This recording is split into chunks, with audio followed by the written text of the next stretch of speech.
Welcome to Morningstar. The US has expanded restrictions on China's access to advanced chip technology.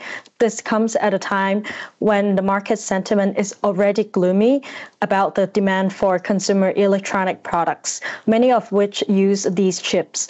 Shares in Taiwan's TSMC took a major hit.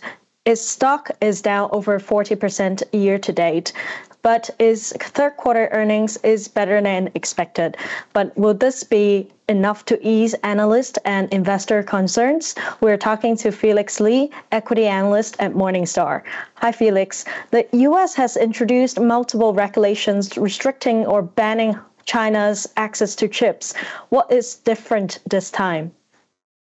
Hi, Kate. So this time round, the regulations are a bit different. So previous regulations tend to be more focused on a single company. So when Huawei was put onto the entity list a few years ago, U.S. companies were only not allowed, prohibited from supplying chips or other equipment to Huawei as one company.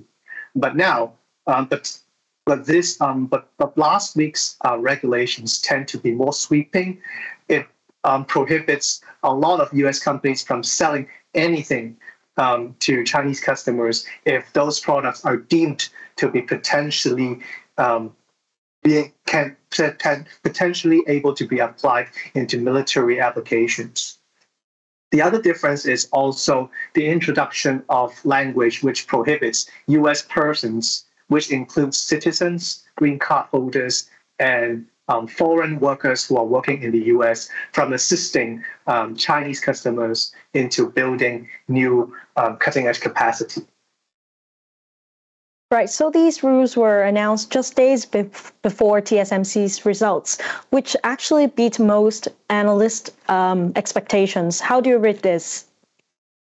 Well, these new rules are applied, on a forward basis, whereas TSMC's quarterly results were done up to September 30. So that's why there isn't any impact on TSMC's results up to the end of September, because these rules simply aren't enforced as yet.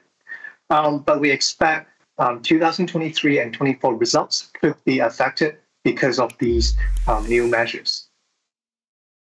Previously, you forecast chip supply to turn into oversupply by 2024. Factoring in these new developments, will we see an oversupply soon, and will it arrive earlier or later?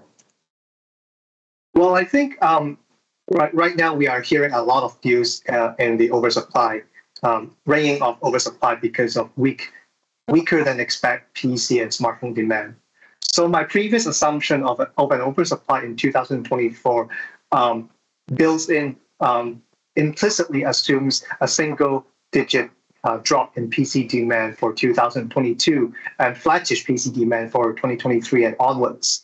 So because PC demand was weaker than I previously expected, so that's why I would expect the current oversupply to last at least into the first half of 2023 and potentially end earlier as well in early 2024. Right. Thank you so much, Felix. For Morningstar, I'm Caitlin.